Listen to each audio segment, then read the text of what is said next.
Hey everyone, it's me Harry, and today is the heavily delayed day 13 of the Mediavent Calendar. I got so busy today that I didn't have time to make it, but now I am making it. And today we're going to take a look at the rest of the Hasbro Interactive Atari Arcade Remakes that I haven't shown off previously. But I will, this time, show off games that I've already shown off in the previous videos, mainly for consistency's sake. So that means the Pac-Man games will be showing off again. But hopefully this will be the only time I'll do something like this. So anyways, let's get on with it. So, start off with the very first game of the remakes that started them all off.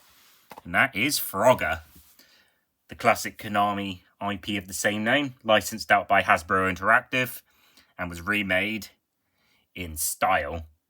And it was developed by Sony Computer Entertainment Europe, which later became the Cambridge studio. So this was a top seller for Hasbro Interactive, and that's what made them buy out Atari in the end. And then here's the inside. Here's the manual. And then there's Frogger on the front. It's basically a faithful representation of the original game with some all new worlds, new moves and whatnot, but it uses the same style of gameplay as the original, so one-hit deaths are very common. It's an okay remake, but very, very hard. I can't really progress through it very well. So with that success, this allowed for Hasbro Interactive to purchase out the Atari brand from JTS Storage, and then they formed a new subsidiary called Atari Interactive. And with that, they would make more 3D remakes of classic Atari arcade games. And the first one of these was Centipede for the PC, developed by Leaping Lizard Software, published by Hasbro Interactive, who else, and released in 1998. So it's a top-down 2.5D remake of the original Centipede with a storyline, power-ups and whatnot, and worlds to explore. Pretty creative. It's one of my favourites of the remakes, and I've had this for a very long time, and the disc basically represents the classic style of Centipede in the arcade game, but it doesn't have the original arcade game included on this. The arcade mode that is included is based on the remake. But this changed with the PlayStation port of the game, which was released in 1999. So this version did include the original arcade game, but the graphics were much more simpler because of the PS1's limitations that was ported by a company called Real Sports Games, which is funny because this isn't even a sports game. Here's the disc. And a lot of these Atari titles that Hasbro published for the PlayStation used very similar cover art, which represents the Atari Fuji symbol, or tripod as I would normally call it.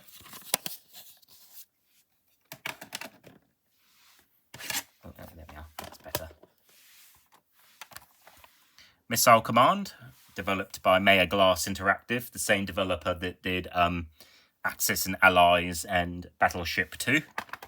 This was also released in 1999.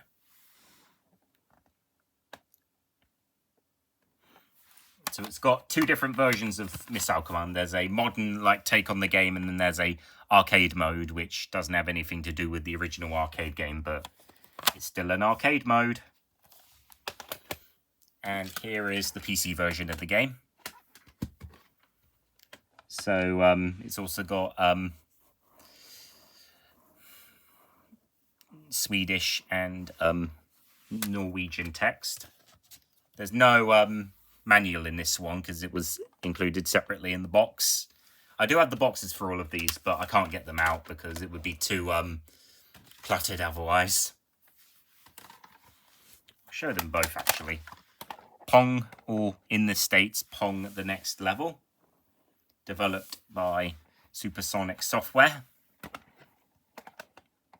So this is different takes on the original Pong mechanic. Everyone knows how to play Pong, and well, it's self-explanatory. So yeah, the US name is Pong at the Next Level. whilst the UK name, it's just called Pong. Pretty cool, actually. Pretty cool indeed. And then the PC version, yeah, they're both the same game, as I said before.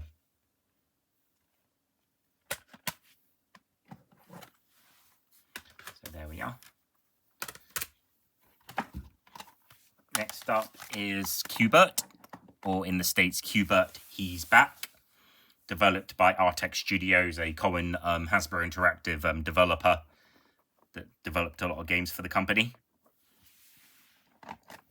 including the original classic arcade game mode, not the original classic arcade game itself, as well as a 3D world-like style setting as well. And it also had a Dreamcast port. Centipede had one as well, but they were only released in North America. Oh, here we are. There's the disc, and there's the manual.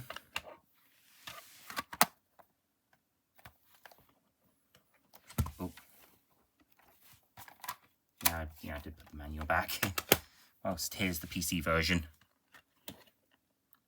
Very similar disc styling. The next Tetris. So this obviously isn't a Atari Arcade game remake, but it was a game branded under the Atari banner. So yeah, I would include it anyway. So this was developed by Blue Planet Software. So yeah, all of these came out in 1999, so that's why I'm not saying the years. And it's what you'd expect. It's still Tetris with some additional features and whatnot. Nothing much to say here.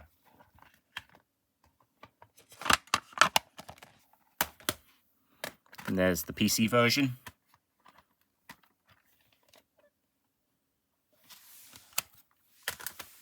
And then here we have Glover, which is a 3D platformer from Interactive Studios - Blitz Games. Still kind of find it funny that this is an Atari branded title because it's got nothing to do with arcade games and whatnot. But since it's like a family friendly platformer with arcade-like modes in it, like style things in it, it kind of makes sense. I don't have the manual for this one. So, yeah. The original game was branded as a regular Hasbro Interactive product, so that's why it's not listed there. Here's Nerf Arena Blast, which I showed off in the last episode. A first-person shooter that runs on the Unreal Engine 1. And it's basically a family-friendly take on Unreal. It's probably its arcade-style gameplay is why it's under the Atari banner, even though it's not an arcade game remake, as I said before. And that came out in 2000 in Europe, but 1999 in the US. Now, for 2000 itself, we have the Breakout remake, which was published once again by Hasbro Interactive, and once again developed by Supersonic Software. So they worked on this after they did the Pong remake. And this came out in 2000, as I said before. Here's the back. So it has a story where the Breakout Paddle has to save his girlfriend from the evil Batniks. And there's different kinds of ways to play Breakout. So expanding the classic simple game into a whole fully fledged world. Here's the manual. And then the disc is just a bright blue colour. Nothing special there. And then the PC version. Oddly enough, the manual and the packaging on the front is in Italian, even though this was a UK copy. I don't know why, but there you go. And this has the Atari logo on it, but the PS1 version doesn't. Frogger 2 Swampy's Revenge. This is much better than the previous Frogger title that Hasbro published. Yeah, this one's developed by Blitz Games. It was released on, PS1, PC, and in the US on the Dreamcast. And it has Frogger and his girlfriend Lily saving their frog babies from Swampy the Crocodile, who wants revenge. Yeah. Yeah, the the blurb, there's actually an extra bit of blurb on here than on the PC version. And the other thing is that it's got little icons on like the other Atari games, but the PS1 version doesn't. So here's the manual.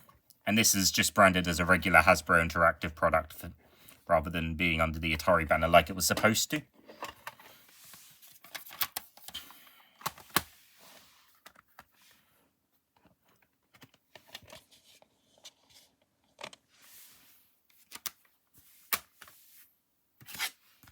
Pac-Man Adventures in Time, which I showed off previously in the Pac-Man episode.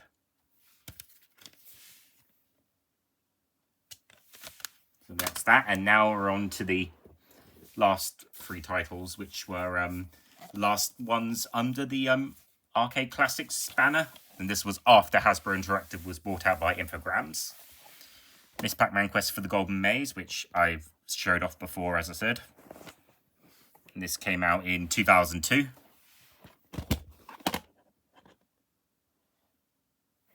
Developed by Creature Labs. Yeah, this is an inferior title to Pac-Man Adventures in Time. Yeah, it's just a very low budget title, and it's pretty obvious that it is. Dig Dug Deeper. So this was a new entry in the Dig Dug franchise. Yeah, another title that was also in the Arcade Classics lineup was Galaga Destination Earth, but I don't own that game. So obviously I can't show it. So yeah, that one was also done by Creature Labs. And then lastly is the remake of the Atari game Combat. So this was done by a company called Magic Lantern. And then there was also a remake of Warlords, which I don't think came out in the UK. It was bundled with an Atari compilation set that also came with Missile Command and Combat. But yeah, that's all I have to show off. Hope you enjoyed it, and heading on for day 14. What will it be? I have no idea. See you, everyone.